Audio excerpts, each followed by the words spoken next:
dígame su nombre y quién es usted y cuál es su familia, cómo se llamaba su papá, cómo se llamaba. Yo me llamo Ruth Oliva González por mi mamá, ahora de Tábora por mi esposo. Mi papá se llamaba Pedro Oliva, mi mamá Petronila de Oliva, González de Oliva. Vivíamos en Marcala, departamento de La Paz. Cuando yo nací fue el año 32. Ese mismo año aceptó mi papá el evangelio por medio de un misionero que había venido a los estados. Quizás fue el primer que se convertía al Señor. ¿Y sabe con qué texto? Que ahorita no recuerdo dónde está. Él le dijo, porque él estaba afanoso, él hacía zapatos y él estaba afanoso haciendo zapatos. Y entonces quizás lo vio muy afanado, ¿verdad? Y le dijo, en la Biblia dice que aprendamos de las aves del cielo que no siembran ni ciegan y llegan al alfolí, y el Padre Celestial las alimenta. No somos nosotros mejor que ellas. Y eso le impactó a él. Yo otro mensaje que le haya dado no recuerdo, pero ese él siempre lo repetía, ¿verdad? Como con él siempre, chiquita yo no recuerdo nada, ¿verdad? Solo sabe que era la última de la familia, era la consentida de mi papá, Pedro Oliva. Y él, para que nos acostumbráramos a ir a la iglesia, él siempre nos llevaba todas las noches. Yo a veces era picardita, me hacía la dormida para que me trajera chiñada, ¿verdad? Y mis hermanas mayores me decían, no la lleve, porque ella puede caminar. Pero él no hacía caso, siempre me traía chiñada, porque él lo que él tenía interés es que nosotros aprendiéramos las cosas del Señor, ¿verdad? Y gracias a él, porque por las enseñanzas de él nos ha mantenido en el camino del Señor hasta ahora. Y si no, quién sabe qué fuera de mí. Las enseñanzas de la palabra de Dios y por medio de él, la oración. Él siempre, ya cuando yo fui creciendo, yo recuerdo que nos reunía en las tardes, siempre teníamos reunión de familia. Yo leía la palabra del Señor, nos enseñaba a orar y a cantar. Ese era de todos los días. Nosotros no nos acostábamos si no hacíamos ese cultito de oración. Nada. Él sufrió bastante por el medio del evangelio, por el evangelio sufrió, porque como era de los primeros que se convertían, ¿verdad? Y él fue un llamado especial que Dios hizo en él, porque desde que él aceptó, él sintió, nadie le dijo vaya a evangelizar, nadie le dijo vaya a predicar allá a la gente. De su corazón nació el deseo de ir, que él quería que otros supieran, ¿verdad? Él salía a las aldeas, solo se ponía su cobijita en la espalda, se la amarraba y se iba. A mí me hablaste cuando ya estaba más grandecita de verlos ir solo. Yo deseaba irme con él, ¿verdad? Pero él solo se iba todos los sábados. Y él sufrió por el evangelio, ahí en Marcala. A punto de que una vez él nos contaba que iba por un callejón así, como allá en Marcala no había carreteras y caballos no se usaba, quizás iba él caminando, ¿verdad? Ya tarde, y salió un pícaro que quería matarlo solo porque predicaba el evangelio y le dio un machetazo, pero como el Señor estaba con él, lo guardó y el machetazo cayó en la cobijita sí la rompió, pero él no le tocó nada y se tiró al barranco y no le pasó nada. Él siguió predicando el evangelio. Fue muy odiado ahí por algunos, ¿verdad? Especialmente por los curas. Tal vez usted oye el testimonio de él de eso. Íbamos, ya cuando estaba más grandecito, yo lo acompañábamos con mis hermanas a ir a predicar al frente del mercado de Marcala. Mi hermana tocaba, o Gaspar Oliva, mi primo. Sí. Ellos tocaban bien el acordeón, mi hermana y él. Entonces, allí nosotros cantábamos, ¿verdad? Y la gente se aglomeraba en el portón del mercado, porque ahí es donde predicábamos. Él predicaba el evangelio y él gritaba hasta donde podía, porque no teníamos micrófono. Y entonces una vez el cura, eso yo no lo vi porque sin duda estaba muy pequeña, dice que lo cogió de donde estaba predicando y se lo llevó para la iglesia católica. Pero toda aquella gente que estaba oyendo el evangelio se fueron tras a ver para qué lo llevaba. Se fueron y lo metió a la iglesia católica. Y allá lo llevó al frente y cogió un crucifijo grande, dice mi papá, contaba, un crucifijo grande. Y entonces le dijo, adorá porque este es Dios. Y entonces le dijo, yo tengo un Dios y yo no lo voy a adorar. ¿Y sabe qué hizo? Quebrárselo en la cara, se lo tiró y se lo quebró en la cara.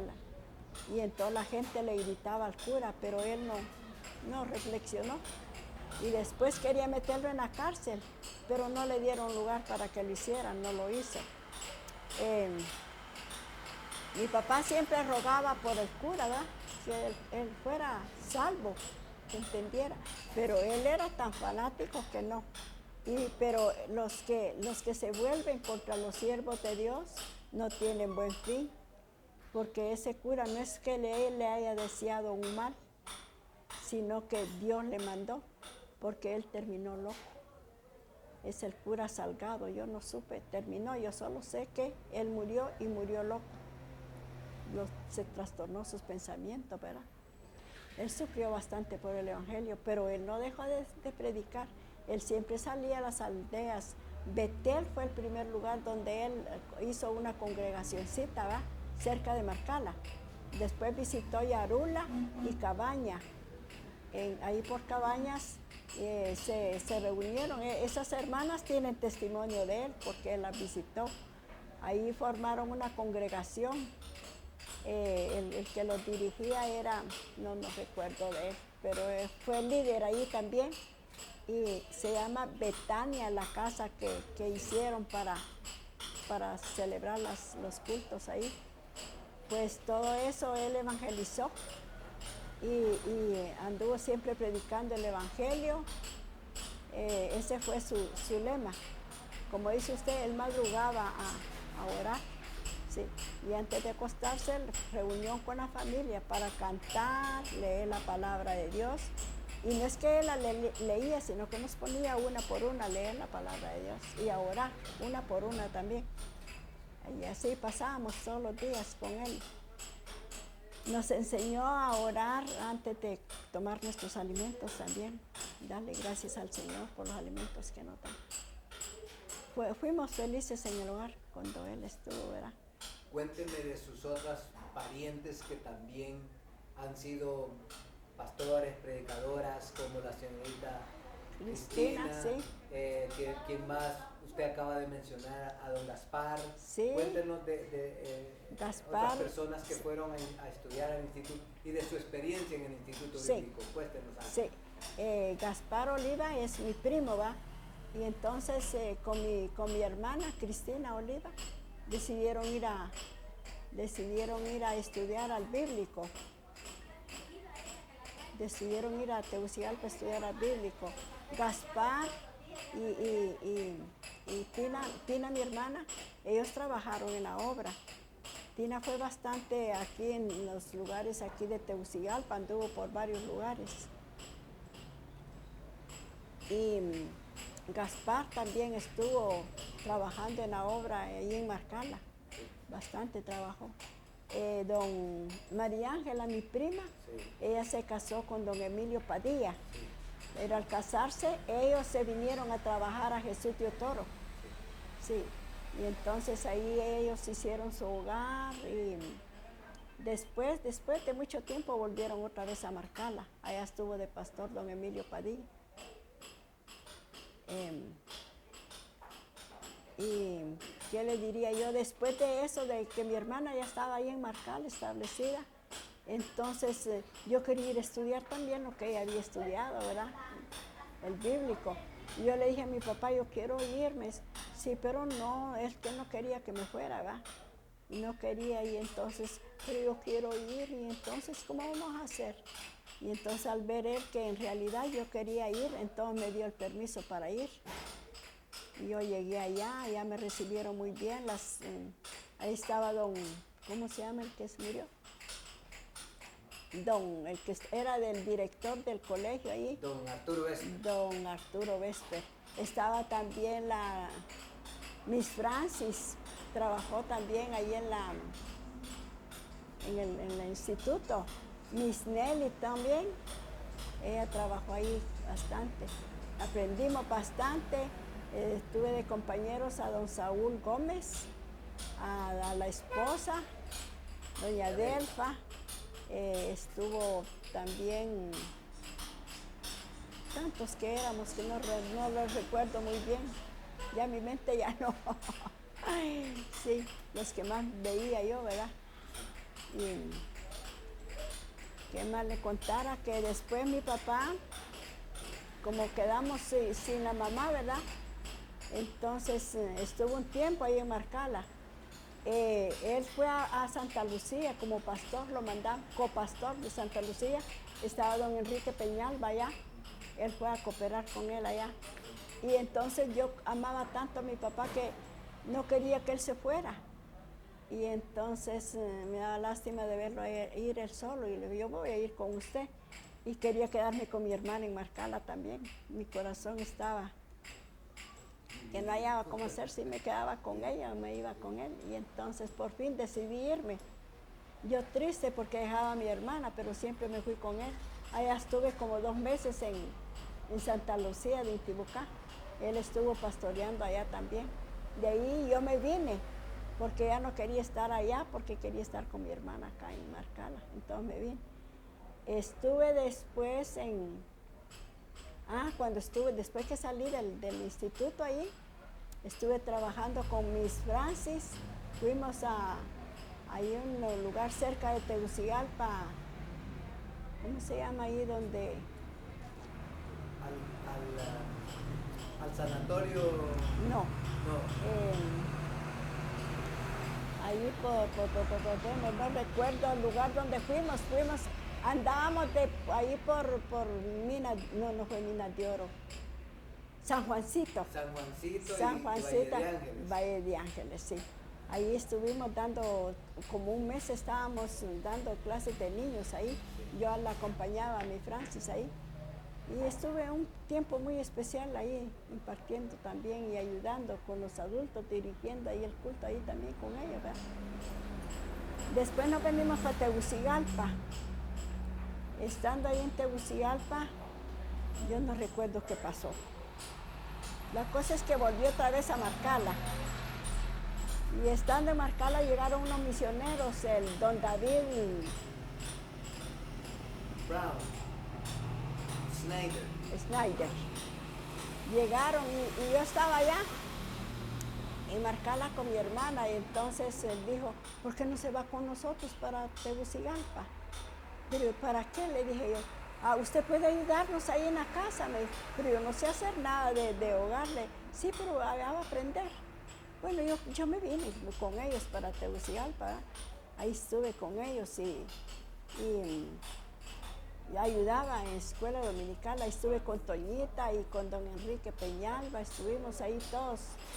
Yo me sentía en familia con don Enrique, con Toñita. Sí, fuimos muy cerca con ellos, porque como estuvimos allá en Santa Lucía, ya cuando llegué a Tegucigalpa estaban ellos, ¿verdad? Pues, ¿qué le diría de mi papá? Estuve con él ahí en Tegucigalpa. Sí, estuve con él un tiempo. Después me vine otra vez para Marcala. Después me vine para acá, Santa Rosa. ¿Sabe qué pasó? Los mismos, don David Snyder con la esposa, me consiguieron que viniera a estudiar a Ciguatepeque. Sí, estudiar enfermería, me dijeron ellos, pero yo enfermería no me gustaba, sino que estudié laboratorista, técnico en laboratorio. Entonces, ellos fueron los que me ayudaron y me vine a estudiar. Cuando terminé mi tiempo allá, entonces fue cuando ya con mi título y todo, yo podía trabajar en cualquier parte, ¿verdad? Y estando con Toñita allá, me consiguieron trabajo, no recuerdo el nombre. Me consiguieron ahí por medio del Ministerio de Salud y me consiguieron trabajo y me mandaron para acá a Santa Rosa a trabajar acá en el centro de salud acá. Así fue como vine llegando aquí a Santa Rosa. Aquí he trabajado. Y estando ahí trabajando, ahí trabajaba de secretario mi esposo. Sí, entonces ahí nos conocimos y ahí nos casamos. Y ahí tengo mi familia yo. Sí. Bien. Ok, bueno, ¿qué más? Cuando vivía en Marcala, su papá y su mamá se involucraban. ¿Qué tuvo que dejar su papá? Cuéntenos un poquito, porque él se dedicó a predicar el Evangelio, pero ¿qué tuvo que dejar? ¿Cómo vivía antes? ¿Qué era su ocupación? Cuéntenos. Sí, es que mi mamá, ella sabía costurar, y mis hermanas, Cristina, también. Entonces ellas nos mantenían, a nosotros las dos pequeñas, ellas nos mantenían con el trabajo de ellas, ¿verdad? Nos educaron porque ya mi mamá ya no existía, entonces él se vio que ya no podía estar ahí en la casa. Él dejó la zapatería, todo quedó abandonado ahí, todo el material. ¿Y cómo, en qué lugares estuvo bastante tiempo don Pedro Oliva predicando? ¿O anduvo mucho por muchos lugares, corto tiempo? No, Guaymaca es el lugar donde estuvo. Después de que llegó de ahí de Santa Lucía, estuvo en Tegucigalpa ayudando, ¿verdad? Y después lo mandaron a Guaymaca a trabajar. Y allá dejó una iglesia. Y bueno, pero es que ya cuando se casó con doña Jesús, él se casó, él se volvió a casar y entonces se fueron para allá. Y allá tenía la obra él en Guaymaca. Ahí quedó esa casa, quedó, que él dijeron que la señora había dicho que esa casa era para el servicio del Señor. Y se la dejaron, no sé a quién, se lo dejaron a uno que predicaba también. Sí, a él de Espinosa, sí. Ajá, bueno. ¿Se acuerda de algunos otros misioneros en el tiempo que usted vivió en Marcala, además de don Arturo, doña Claude Snassi, misioneras mujeres? Sí, a Miss Nelly Tum. Ajá, Miss Nelly Tum. ¿Usted conoció a la señorita Joya? Sí, la conocí, pero ya grande yo. Ya. Llegó a Marcala. Ya. Ya ella ya más de edad, ¿verdad? ¿Se recuerda de alguna cosa especial, alguna anécdota, alguna cosa que le pasó con ella, alguna cosa que quiera contar?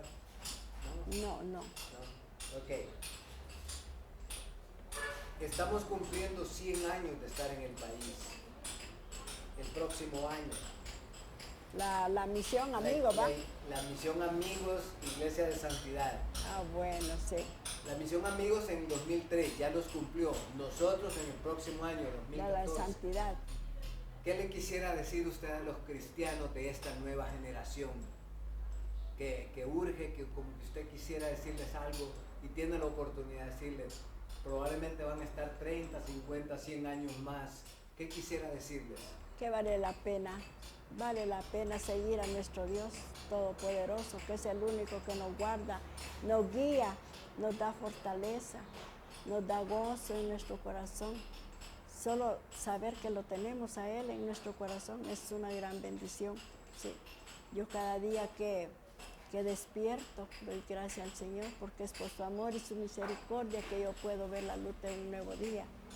Y gracias por el día que ha pasado y me encomiendo en sus manos en las noches porque vale la pena seguir a este Dios vivo, todopoderoso, que no hay otro como Él, no hay otro.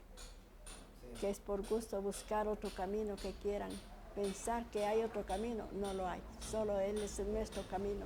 A la Iglesia Amigos, que fue la que nos inició, ¿usted quisiera darle una palabra de reconocimiento, de acciones de gracias o un saludo a la Iglesia por estos 100 años? Vale la pena que Amigos haya sido la primera que llegara aquí a Honduras. Para mí fue la primera que llegó a Honduras, ¿verdad? Y entonces vale la pena reconocer el sacrificio que ellos hicieron, porque entonces no habían, como ahorita, aviones ni carros, y a algunos hasta a pie le tocaba, como mi papá, a pie le tocó que viajar. Y a las misioneras que vinieron fue en bestia para poder llegar. Sí vale la pena.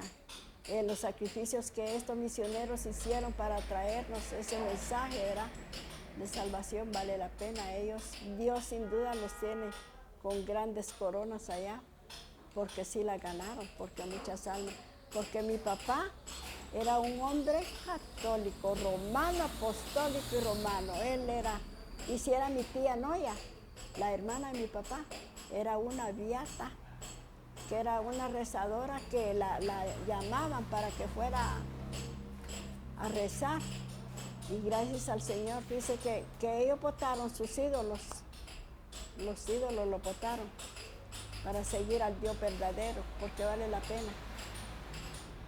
Y ese es el privilegio que yo he tenido, que tengo, que nunca me he postrado ni me voy a postrar delante de una imagen hecha de hombre, de manos pecadores, tal vez más pecadores que yo. Y entonces vale la pena seguir a este Dios vivo, todopoderoso. Yo les invito que sigamos a Dios y que a la iglesia, amigos, muchas felicidades y que sigan adelante. La iglesia, amigos acá es bien activa. Vale la pena, sí, vale la pena. Que sigan adelante. Muchas gracias, excelente, excelente.